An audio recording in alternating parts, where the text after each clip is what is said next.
What is up, Coach Catalyst Nation? Trevor here, CEO of Coach Catalyst, and I'm excited today. It is Tuesday. It's a little colder than it was yesterday, hence the hat. But we are talking about email marketing all day long. And so, yeah, let's get to it. If you do have questions about email marketing, I've got the comments lined up and figured out that on Facebook, you need to refresh it in order to get the comments, and YouTube, they'll just show up. So I've got comment sections open. So if you do have questions on email marketing, definitely drop them in there. Today is going to be an all about email marketing type of day because I think email marketing needs to be one of your core pillars as a coach. Coaching is an inherent education-based practice, and email marketing is one of the best ways to do it. So why does email marketing matter? Okay, that's the first thing that we should talk about. And the main reason is email marketing is one of the only marketing channels that you own. Okay, Facebook can change their algorithm. Instagram can change it. A little thumbs up. Facebook can change their algorithm. Instagram can change their algorithm. But email marketing, you own the email list, because honestly, you should export your email list every once in a while. Do just a little CSV export and save that somewhere. Because if Gmail were to go down, you could go to Yahoo. Does anyone still use Yahoo? But you could go to Yahoo, right? Or even Hotmail. Whenever I see someone come through with a Hotmail email, like, I'm definitely getting judgy right away. But you can move from ConvertKit or MailChimp or any of our email delivery platforms to a new one, right? And so email is never going to go anywhere. It's kind of like mailboxes. It will always be there. And so it is one marketing channel that you have complete control over. And then you can also control who sees your emails, right? If you make a post on, let's say, Facebook, even in like a group or something like that, we're at the mercy of the algorithm. And just to give you an example, we have thousands of people in the Coach Catalyst Center Circle. But when I make a post, if 200, 300 clients or 300 coaches see it, like, that's a pretty good post. And that's even after using some of the internal stuff, like the at mentions and all of that. Like, it just isn't getting shown to a huge percentage of your audience. So that's where email comes into play. But remember, email open rates also matter. And so for most coaches, if you're small, you should see email open rates up above 50%, right? Just because everyone probably knows you, especially early on in the process. But as you get bigger and bigger and bigger, for above 30%, you're doing really well. If you're above 40%, awesome, right? Those are good open rates. But again, that means that 40% of the people that are going to be seeing it. And so that's one of the arguments for emailing more regularly as well, is because more people are going to see it. And then there's all these like fun tricks where you can resend to unopens and all of those kind of things to boost up your readership. But email is by far one of the best ways. And the other reason why we really, really, really like email is because it is scalable. Okay. Whether I craft an email for one person or craft an email for 100,000 people, it takes about the same amount of effort, right? And so it's a scalable process where the amount of work that you input into it is the same for 5 people and 5,000 people and 500,000 people. So it may seem early on when you're only writing to a few people that, is this worth it? But a few things that you're doing. One, you're able to connect deeply with those people. You can find out what their problems are. If you watched last week's episode with Mike, he made a really good frame around people that complain about having a small audience, where actually having a small audience can be an advantage, because you can actually get to know that audience. You can send DMs, you can respond to DMs. You're not super busy. And so you can engage directly with that audience and help people one by one, right? And so you can build the coaching practice one by one. And that's the same thing with email early on, is you can build email one by one if you need to, right? Because ultimately, the stronger the relationships are, the faster people are going to become clients. Now, if you're in there providing a ton of value, right, you're going to continue to grow it. We'll talk about today, like how to grow it and how to, widen your reach. But those are some of the main reasons on why email marketing matters. You own the channel and it's extremely scalable, right? A lot of people neglect email, right? But we want to get people off of social into our email list because we own it and it's very, very scalable. Okay. And so what are the benefits? What are the benefits to email marketing? The first one is you have direct access to your audience. Like I said earlier, you can make a post on Facebook and you're at the mercy of the algorithm. Same thing with Instagram, same thing with all of the socials, right? Literally, you can message someone, right, inside of your email platform and it will go to them. Whether or not they open it, we don't always know, but it will go to them, right? On Facebook, I can make the post, but it won't be seen by everyone. It won't go to everyone. So that's one of the biggest things is it is a direct access. The next one is higher conversion rates. When they look at all of the different marketing channels, email outperforms every single one year over year over year over year over year. And so it needs to be one of our major marketing initiatives because it works, right? When you're emailing, you're building trust, you're building authority, and you have time. Like you can write longer form email and people read them. And so email is a little bit more of a longer form content. It can be short, it can be punchy, but it can also be longer and you can go deep into stuff and you can link people around. You don't get reprimanded with reach if you add a link to something. And you can start to interplay all of the different platforms. Like you made a great reel, you can link to it from an email, right? You made a great post on socials, you can link there. But if you link from socials or any of the other places outside of that platform, right, you're going to get dinged by the algorithms because the algorithm wants people to stay on the platform, right? And email just creates warm leads, right? If they've read your emails, they're much warmer than some random person finding you to then be part of your coaching programs. And then if we're using email effectively, which I'll teach you here in a little bit, the things that you can do inside of email to then get someone to take that next step with you and start engaging in coaching. And it may not always be like full-blown coaching programs. It could be little challenges. It could be a 7-day this, a 7-day that, right? But we want to just keep people engaging with us or help people take that next step with us. We could think about it almost like a little bit of an ascension model. Right. And then nowadays we can utilize AI, we can utilize automation to help save us a bunch of time and help us craft emails and create content. And we'll talk about some of that as well. Actually, I use a lot of AI for this show, for writing my emails. And I'll explain some of those processes because maybe that would be helpful for you in creating your own content. And so before we really get into like kind of crafting and email strategy and that kind of stuff, we need to know who we're talking to, okay? And so we need to be talking to specific people. A great exercise that I learned a long time back from a guy named Pat Rigsby was pretend like you're talking to an individual. Even place a picture of them, someone that you really, really understand. Talk to that person, talk to one person, and you're gonna create really good emails. So help that person solve a problem, overcome an obstacle, right? Achieve something awesome. Help that person do that, and then we just find more of those people. Okay, what is that person's problems? What are their issues? What are they trying to accomplish? What does like an ideal outcome look like for that person, right? And then we speak to that. So if we're just speaking to everyone, it's going to be really hard to solve some specific problems and move people into actually coaching with us, because a whole part of email, right, is proving to someone that we can solve their problem, right? And people should get some of their problems solved by your emails. That means you're putting out really, really, really good content. And so I'm in the camp of most information should be free, but then we pay for implementation.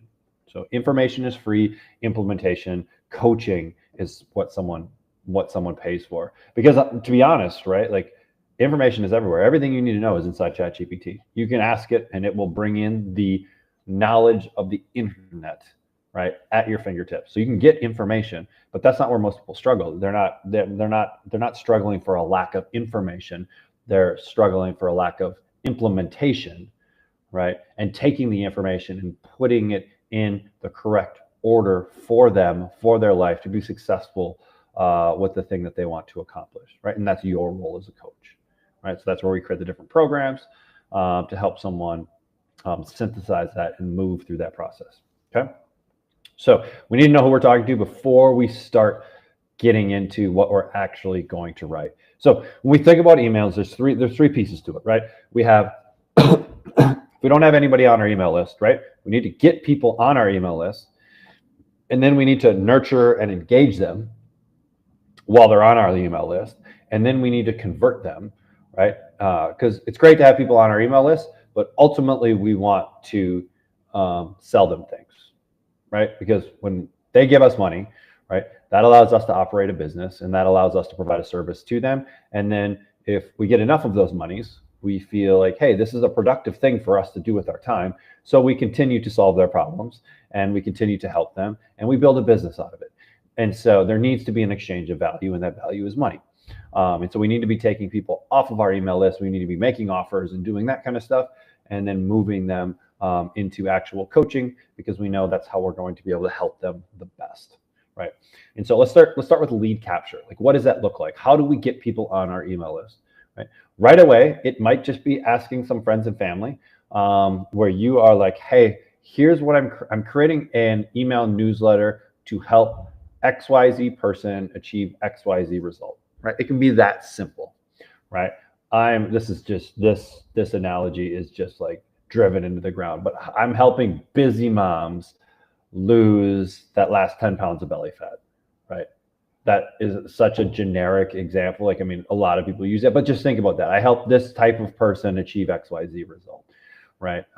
And so it could be weight loss, it could be muscle gain, it could be taking back their time, it could be anxiety, like reducing anxiety, it could be all those kind of things. And then you can spice it up a little bit more. If you want to say, I help XYZ person achieve XYZ result without, and then insert some of the negatives, without tracking your macros, if you're kind of like anti-macro, or without working out for 60 minutes a day, or with just 3 short workouts a week, something like that, right? Something that talks to the methodology behind it. That's going to allow you to then be able to craft a really nice message, and someone to decide, hey, is this right for me? Is this not for me? You don't want everyone on your email list. You want the people that want to hear from you on your email list, right? You want people with the problems that you can solve on your email list. So you can start with just friends and family. Hey, let them know what you're doing,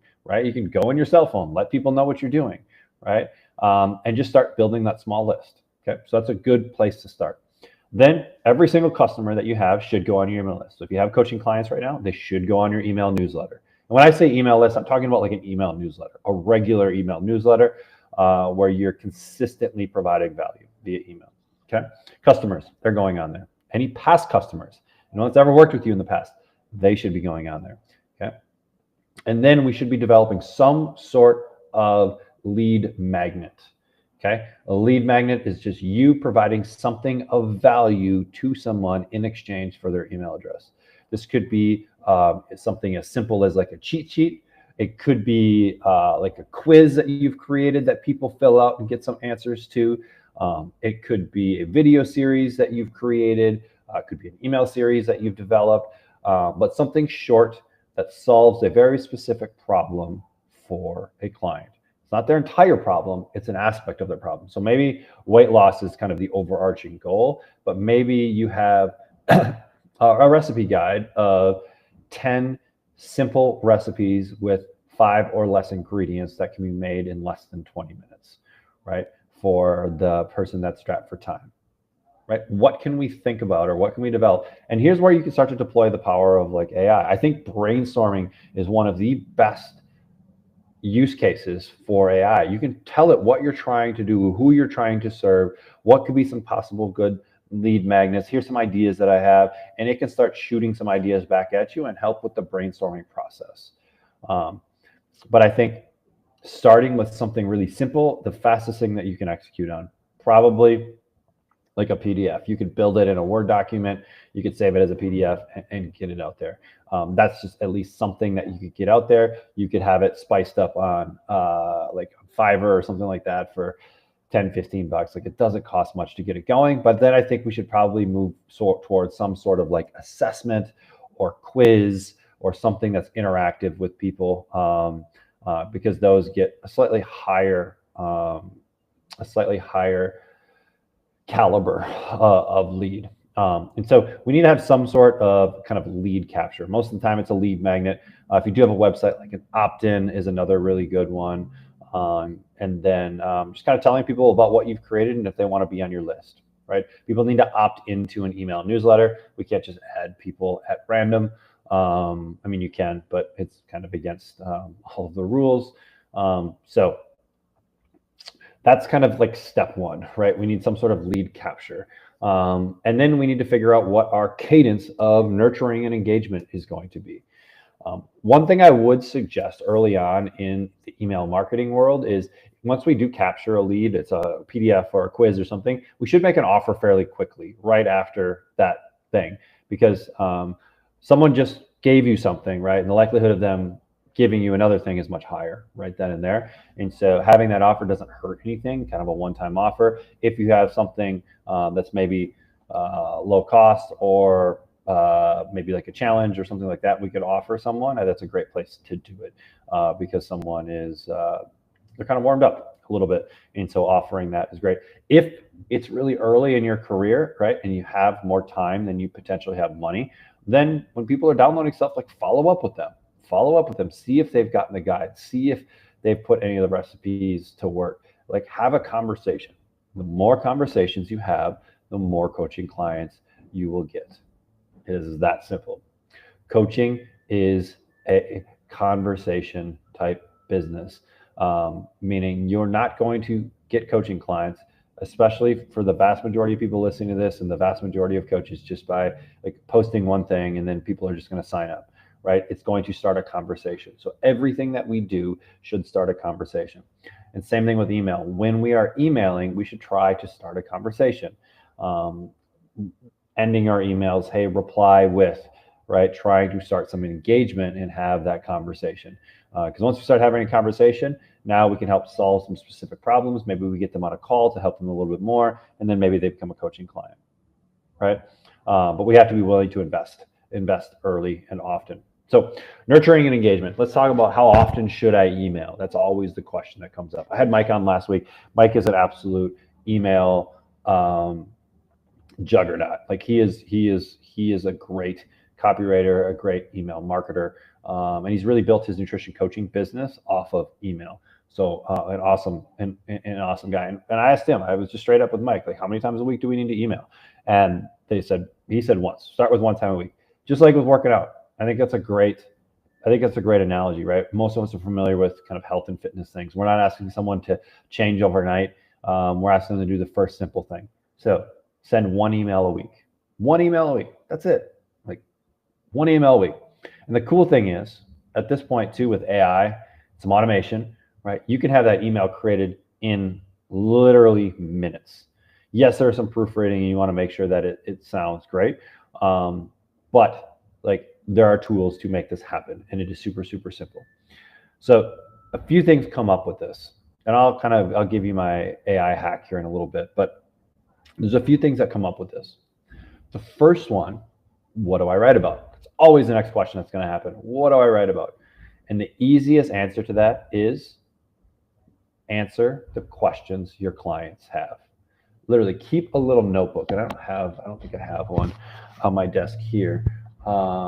But when I was doing a lot of coaching, I literally had a notebook in my back pocket. And when a client asked a question, I wrote it in the notebook, because that makes the best email copy, right? Because I can just answer the question, and it's easy. It's easy for me to be able to answer that question. And now today with automation, if you're a better talker than you are a writer, you can record a video. You can maybe, like, here's how I would batch it, right? Let's say I had a bunch of questions and I'd rather talk than write. So I would get all those questions. Let's call it 10. I'd come up with 10 questions. right? And then I would record. I'd pull up something. You could pull up QuickTime. You could pull up Loom. You could pull up. I'm on Riverside, right? And then you answer the question, right? Ask the question, answer the question, ask the question, answer the question. And then you can use things like ChatGPT. You can use Claude, and you can have it write an email based upon that video, right? You can get the transcript, upload the transcript, and it'll write an email for you in more of a conversational tone. It will take the key concepts that you talked about and write an email. And then we can go like layers deeper, right? And we can train these platforms like ChatGPT, and I use Claude, CLAUDE for some other things. We can train these platforms to write like us, okay? And that's really simple. We just provide material that we've written in the past, right? Provide it with enough material to figure out what type of writer are you, right? Do you write in a more like scientific and structured format? Are you more of kind of a witty and conversational? Like, what is your writing style? And then it will help you start to create, right? And so you could record 10 videos in, let's say, an hour, right? It's going to take you a little bit of time, right? But these videos don't need to be perfect. And you don't have to use the video if you don't want to. But if talking is easier for you than writing, it can be a great medium for you. So we could take these 10 videos, right? We spend an afternoon. We take the 10 prompts, 10 videos, we put it in, we get 10 emails from that. If I'm emailing once a week, I've created almost 3 months of content right there in an afternoon, right? And I can schedule those emails to go out. So they go out every Monday at 6 a.m. or every Tuesday or whatever that day is for you, right? And we can roll with it. So utilize AI, utilize whatever medium that you are most comfortable in, and then we just lay this stuff out and we rock and roll. Okay. And so that's what we think about nurturing and engagement. Now, let's talk about the anatomy of an email. Okay. The anatomy of email. There's a few things that we want to think about with an email. So we want an email to be 90% value driven. We are solving problems. We're helping people. And if someone were to read the email, they should not feel like that was a waste of their time. So the vast majority of our emails should be value driven, solving problems. You can think about this too as like a financial equation, right? I want to be delivering more value, which is a deposit in my bank account, rather than asking for a sale, talking about joining my coaching program, or anything that might be like a withdrawal from my bank account, right? So we don't want to always just put value in. We need to withdraw, right? We're making money, so we want to spend that money as well. And so we need to make withdrawals, but we shouldn't have the withdrawals taking more out of my bank account than my inputs and my deposits, right? And so the vast majority of the time we should be making deposits. But we can do some cool things with deposits that we can do, like little mini withdrawals. I may deposit $100, but I'm going to withdraw 10. And that's what we call a PS, or a super signature is a great way to do this. If you're on our email list, you see my PSs after every email, right? In the PS, I think the originator of this was Dean Jackson. I learned it from Pat Rigsby. But the PS is really simple. Whenever you're ready, here are 3 ways that we can help. And each PS, there's 3 PSs, and each PS, it kind of has a different level of, different level of, what's the word I'm looking for? Buy-in maybe, or engagement, right? Something might be simple. Hey, have you downloaded my recipe guide? Cool, that might be one. Hey, do you want to set up a one-to-one strategy session, right? That's like high intent, right? Another one. Or, hey, do you want to be on the wait list for our next challenge? We only take 20 people or something like that, right? There's just like 3 different ways for someone to go a little bit deeper with you, right? And take the next step, ascend up from just being an email reader to now engaging in something else that you have, right? Because the more things that people engage with us in, the higher the likelihood they will move up into coaching, right? And we could even sell in the PS, like, hey, my $7 ebook on XYZ, right? And so we want that PS in pretty much every email, right? That gives us an opportunity to talk about the things that we offer on a regular basis. So vast majority of the email is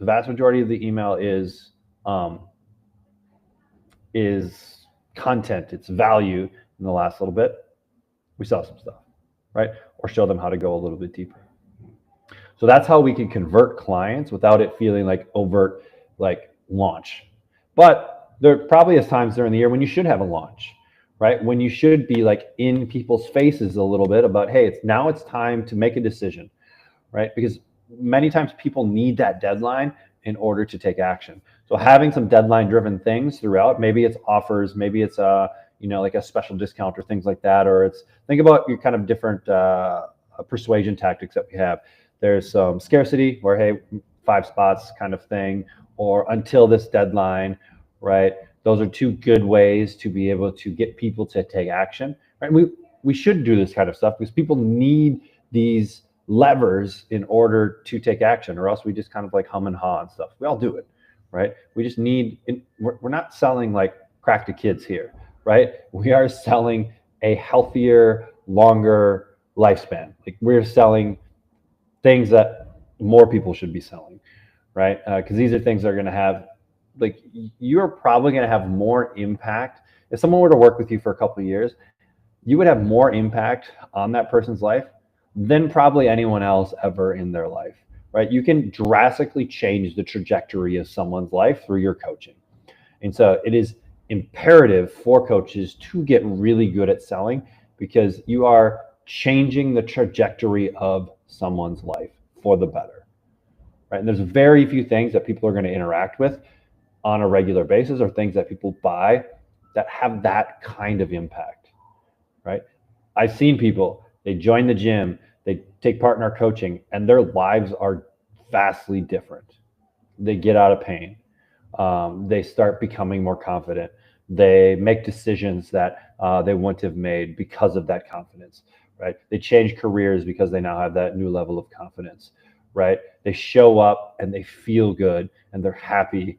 Like, this is really what you're selling, right? And so it's imperative for us to figure out ways to entice people to create a new future, right?